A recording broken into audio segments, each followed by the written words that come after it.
This WBTV high-definition program is sponsored by Time Warner Cable. WBTV, on your side with breaking news now. And we have lots of breaking news tonight. A kidnapping on this college campus. Police just released a composite picture of the man they think held a woman at gunpoint and forced her to drive for miles. But first, this crash as bad as it looks. 2 people killed, 1 seriously injured in this head-on collision in South Charlotte. Good evening. I'm Maureen O'Boyle. I'm Paul Cameron. Welcome, everyone. Sky 3's live over Pineville Matthews Road. This crash is causing detours tonight in the area of Johnston Road near the entrance to McMullen Greenway. Highway 51 is closed there. You see the traffic has been rerouted.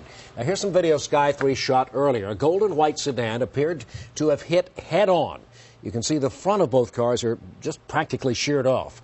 Police are not releasing the name of the victims or the cause of this crash, the official cause. But back live once again, and Highway 51 closed near Johnston Road. We will keep you updated on any changes or any new information that comes across. And breaking news now on a frightening crime in Hickory. Police now releasing this composite of a man who was waiting inside a woman's car when she got off work at Lenore Ryan University early this morning. The 18-year-old victim says she was forced to drive the stranger from Hickory to Cherville, 33 miles, before he got out, jumped in a friend's truck, and took off. WBTV's Sharon Smith is live in Hickory right now. Sharon, police have a pretty good description of this guy. Yeah, Maureen, and they've been working on this sketch all day long, interviewing that victim. And I just got off the phone with her myself.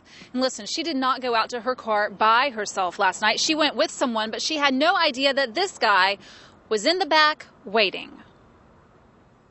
Oh, wow. Yeah, I didn't know all that. And that little nugget of information changed Heather Stamey's thinking on the attack. She knows it's important to walk in pairs or a group. Now she knows to add something else to the safety list. I'm going to start looking in the back just to make sure. I mean, you never know, especially in these days of time. The woman had just left her job at the Bear's Lair, a campus snack spot, around midnight. She and her coworker both got in their cars and went their separate ways. But our victim's night had a different ending when a man forced her to drive at gunpoint. At some time, she used her cell phone to contact family, who then called police. No innocent ride, and cops still don't know why he made her stop in Cherville or who was waiting to pick him up. It's not the typical campus crime. A burglary or like a break-in of a car or something, but nothing like this extreme. Immediately, Lenore Ryan blasted an email to students explaining what happened with some safety pointers thrown in. We also found more police on campus today to make students feel safe. And Heather still does. She doesn't hesitate to call security if she feels the need. I have actually, yeah. I've had people call and they'll walk you to your car if you or anything. Yeah, campus security very strong here. One thing to mention, though, the victim says she left her car door unlocked, said she will never do that again. She also says she's pretty shaken up now, but she says what happened brought her family closer, and she's thankful she was not hurt. By the way, robbery, not the motive in this case. For now, we are live in Hickory. Sharon Smith, WBTV, on your side. Her ordeal, certainly a lesson for all of us. We want to show you that sketch again. The suspect is a black male, shoulder-length dreadlocks and a long beard. If you know this man, you're asked to call 911. Maureen, we've just learned that this South Charlotte rape suspect is now charged with 2 more rapes. CMPD says DNA links Philip Payton to a June and October rape at the Yorktown Garden Apartments. He'd already been charged with raping 2 other women there. Payton's bond set at more than $600,000. If he posts, he'll have to wear an electronic monitoring bracelet. Now to campaign 2009, and Charlotte's new mayor is taking a day away from the local spotlight. Anthony Fox denied all interview requests today, but one of his biggest supporters hasn't stopped celebrating. And now, without further ado, the new mayor of Charlotte, North Carolina, Anthony Fox. Began there, the city's first African-American mayor, introducing Fox last night. Fox narrowly defeating Republican John Lasseter 51 to 49%. WBTV's Steve Crump live now. And Steve, you talked to former Mayor Gant. He is beaming today, but he also knows that Fox has a lot of work to do. Absolutely. You know, you talk about the Anthony Fox Award we're hearing all over town today is enjoy the moment, because you do have a lot of work to do. And there was a symbolic and very historic moment that occurred right before his speech. You just saw it a moment ago. We're talking about what could be regarded as the photo op of the night. What we're talking about is right when Fox was coming into the big hall there at the Westin Hotel last night. When he approached the stage, he and former Mayor Harvey Gantt shared what could be described as a larger-than-life moment. That embrace was memorable, and in many ways it was a symbolic passing of the torch between the city's first African-American mayor and the winner of last night's race. Now, Gantt says the Fox victory demonstrates the fact that Charlotte has come a long way.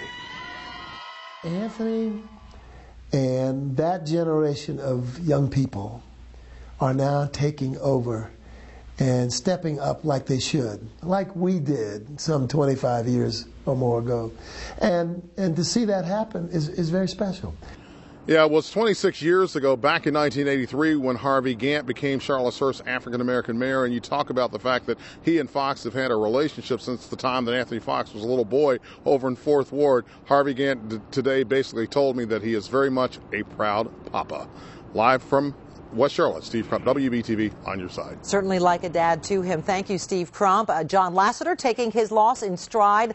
Lasseter congratulated Fox and said he will continue to serve the city and run his private business. Paul? Well, looking at how Charlotte voted, there are clear dividing lines in the race for mayor.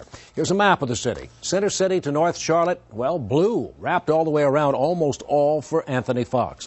South End, Myers Park, South Park, almost all red for John Lasseter. And when you break it down by precinct, it's even more distinct. Now, take, for example, precinct number 16. I mentioned this last night. Northwest Charlotte off Beatties Ford Road. 1,037 people voted for Fox. Only three voted for Lasseter in that precinct. No precincts were nearly as lopsided for Lasseter. But in number 137 Myers Park near Providence Country Club, Lasseter beat Fox 999 to 264. Well, the prospect of Fox leading a city without a bank headquarters seems more likely tonight. The Charlotte Business Journal quoting sources who say Bank of America's next CEO will be based in New York. The Journal reporting an announcement could come as early as Friday, and it may include news B of A is moving its executive office. A spokesman for the bank won't comment on that report. A SunTrust bank robbed this morning. These surveillance pictures from inside the branch on Park Road. The pictures, they're not very clear, but you can see the robber there has a goatee, was wearing a black hat and gloves, a black coat during the robbery. He is still on the run tonight. Another arrest in the murder of a teenager in West Charlotte, and now police say a third person is wanted in connection with this case.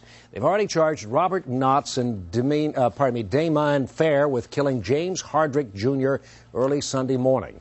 CMPD announced late this afternoon they're also searching for this man, 20-year-old Dion Lanier. Police say the men were fighting with Hardrick when they shot him to death in the parking lot of the Freedom Drive McDonald's. Lanier is considered armed and dangerous. If you have seen him, please call 911. As advertised, Eric Thomas said we were going to have a lovely week. Lots of the sunshine, really enjoying it. It's nice to see it out. Not sure lovely really describes. It's absolutely perfect out there, Eric. So pretty. Yeah, I'll tell you what. Yeah, we got down to 39 degrees this morning, so it was a chilly start. We may be even colder than that over the next few mornings. We'll talk about how low we might go. A couple of showers, actually, though, and near miss with our North Carolina mountains. We'll be tracking those and the rest of your weather alert forecast. We'll let you know how long we can stay on this pretty forecast pattern, all coming up. I'm Trent Ferris on your side in Waxhaw, where a referendum passed in yesterday's election has restaurant owners celebrating today. I'll have that story coming up. I'm David Wisnett. More than 93% of the people who live in Rowan County did not vote for a sales tax hike, but it passed anyway. And even if you don't live here, you may be paying it. I'll explain. All new on your side at 5 o'clock. Plus, 3 students, a freak accident still ahead. Why police don't suspect foul play in the deaths of 3 college women.